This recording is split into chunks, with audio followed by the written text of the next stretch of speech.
Alright, y'all. That was horrible.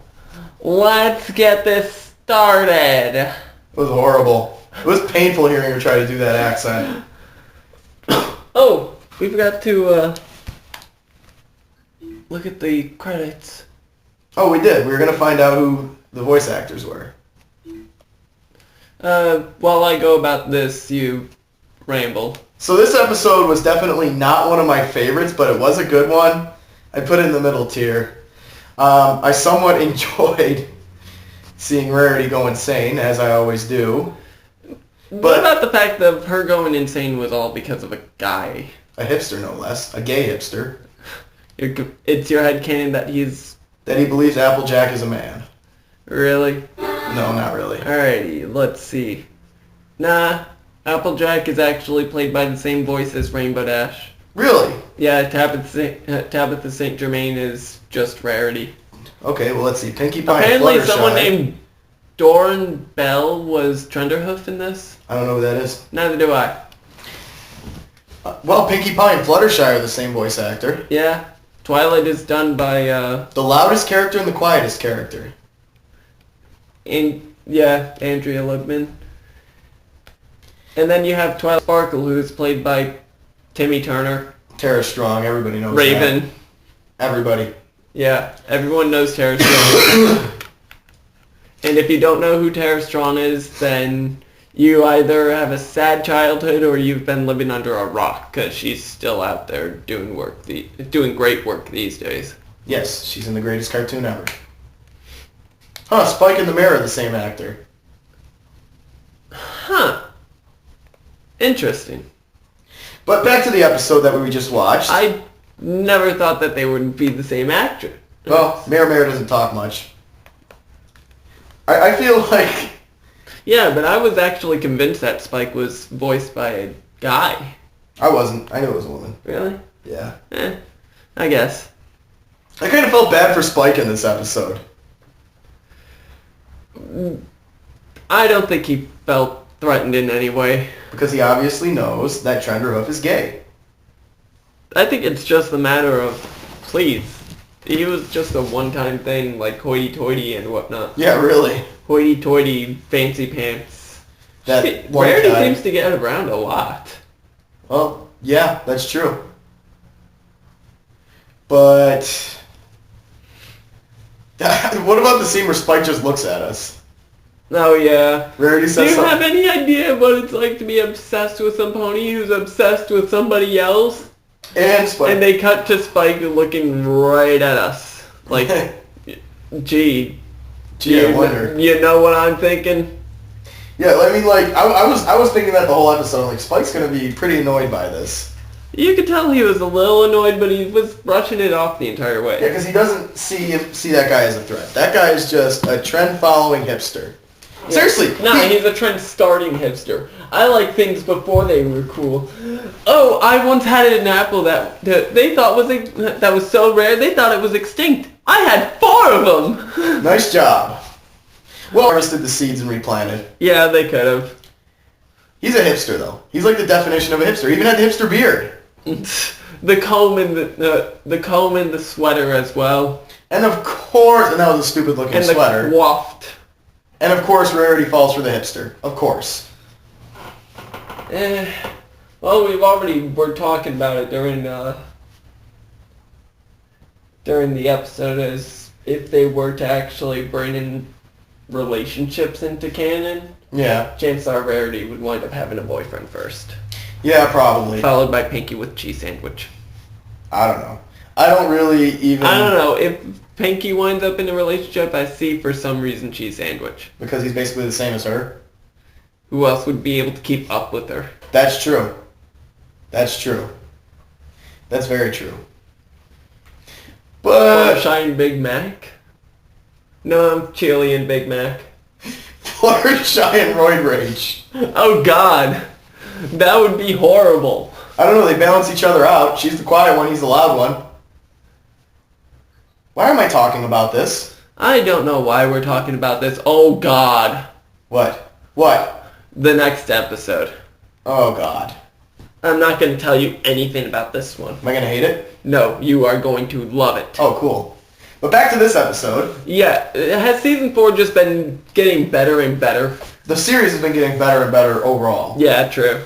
I love being covered in mud! I love being covered in mud! Her eyes are like offset. Her eyes went completely offset, shrunk She just down. totally lost it. I think, it's always fun to see the meltdowns. But I have to say, I consider that... What about Apple Jewel?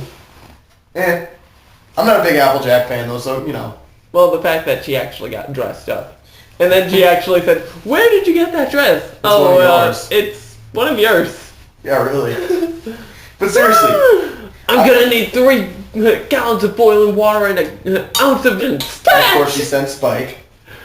But seriously, I have to say the covered in mud thing in my head is a reference to an earlier episode. Which one?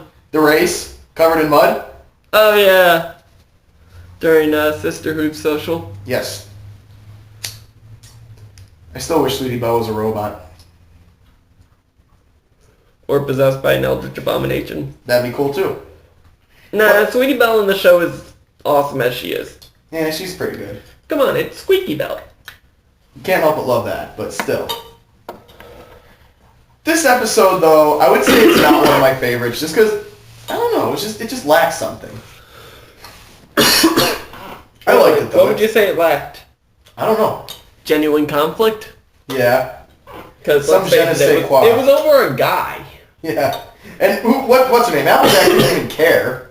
Applejack really didn't care. She was just kind of like, oh, good God. I'm just going to entertain this guy until he leaves. Applejack is married to her work. Yeah, pretty much. But she loves what she does, so I can respect that. She's very determined to her job. She runs Sweet Apple Acres. You know for a fact that it's a matriarchy. Yeah.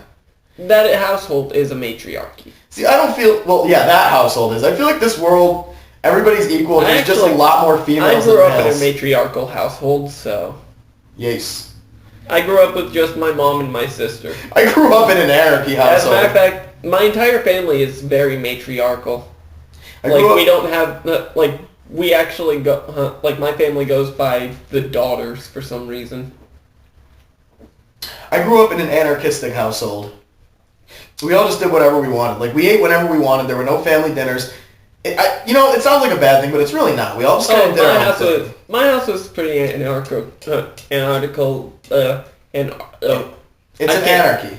My house was pretty much an anarchy as well. By the time that my sister graduated from high school, it was just blah at that point. And what about Big Mac just being there during the fight? He just kind of stood there. Yeah. I'm just going to stay out of this one. Yeah, he just stares, looks at him. Meh. Later on, he thinks about it. Every opponent should try to be who they are no matter what. Okay, do you know what would be interesting? What?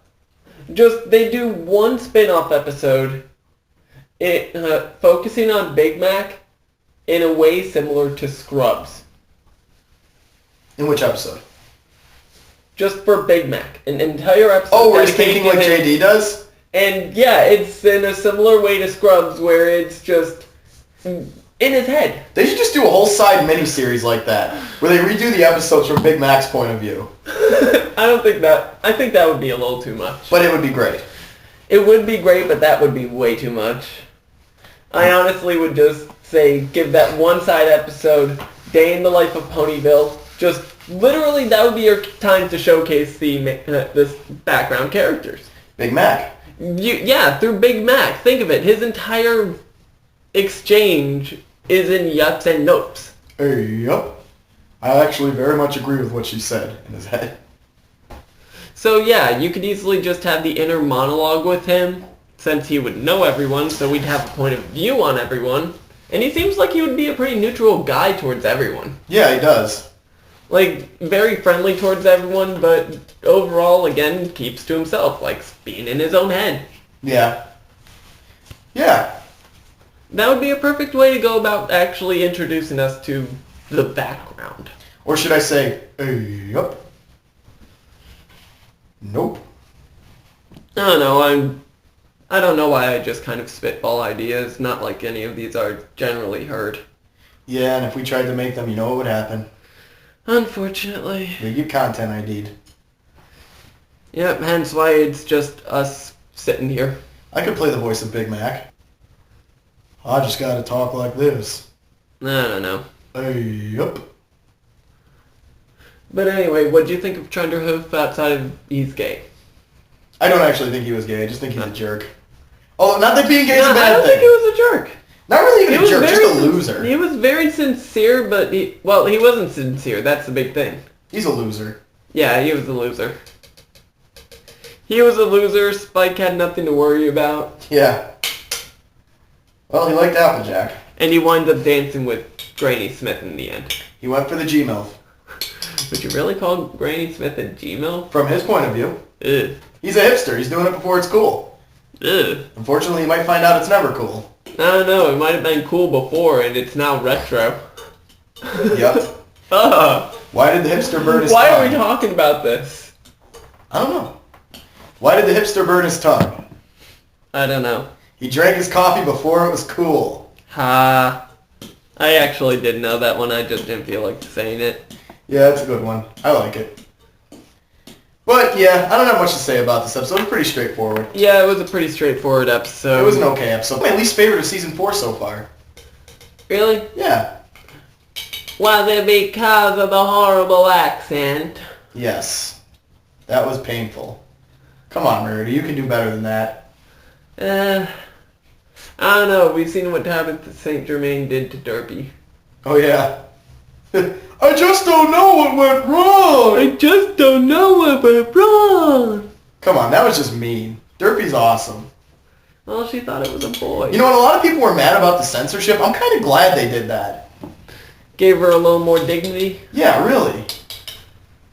Except for the fact that they actually have Rainbow Dash being soft-spoken when saying, now be careful. Yeah. Like, now be careful. Because you can't... Now, okay, be careful. Or just, cut that out! Just sit right there. Think of it. You have another Pegasus that can't fly, even though she'd be the proper age to already be launched off the ground. Well, she can fly, just not very well. She can't even hover without physically exerting herself. Or bumping into something. Yeah. Just sit down. And nobody mentions it, so why would anyone mention Derpy's eyes? Yeah, really. Why would anyone care? It's true. She's a pony. It's true. I don't know. My favorite scene there was when she falls through the floor and grabs Rainbow Dash and pulls her through too. Yeah. My bad. Are you okay, Rainbow Dash? Oh, and the stupid voice there. Are you okay, Rainbow Dash? I'm exaggerating a little bit. It sounded like that. Admittedly, yeah, the change of voice was a little more welcome. A lot of people were really upset by it. I was reading like comments on YouTube. It's terrible. I don't see that big of a problem. I do think it's slightly improved, although I could see where originally made was a big thing. I don't know why. I'm torn there because I'm against censorship, but I also like the character of Derpy, and making her sound stupid did irk me a little bit. Because this is a perfect opportunity for a lesson even. Don't judge a book by its cover. Yeah. She looks like she's the biggest idiot ever, but she's a genius. Maybe that will actually be an episode. Season 5. Hey, she has been showing up quite a bit more. Shrug. She's been everywhere so far. Yeah. Yeah, come on. Writers, put her in Season 5. Give her a speaking role. Nah, I wouldn't say a speaking role. Again, I see her being that silent film type. Her and Big Mac hanging out. Neither of them talks. They just use gestures and yucks. I'm getting the screwdriver out of your hand. Why? Because I almost poked my eye out? Yes. And mine. Sorry. But her and Big Mac, like, full day conversation with just gestures and yups. Points over there. Yup. Yeah, I could... Excited pointing. I don't know why. Oh, in yup. the show itself, I pictured her just being quiet for some reason. That's why her and Big Mac would be friends. She'd speak with gestures, he'd speak with yups and nopes. Like pointing, like seeing something really cool. Pointing Look wildly. at the title of the episode. I know I told you something about this episode. I know that Philly Vanilli thing. I remember that. I don't remember much. Alrighty then. Oh! Flutter guy? You shouldn't let me have fire unless I'm smoking. Flutter guy? You don't want to talk about it. I'm not talking about it. Put it on. Alrighty, guys. We'll see you after Philly. This was a short one. We just didn't have much to say about this one. Yeah, there's really not much to say about this one. Another much tangent like episode. the episode says, it was pretty simple. Yeah. So we'll see you after Philly Vanilli, and we're going to have a lot to say. Yup. Later.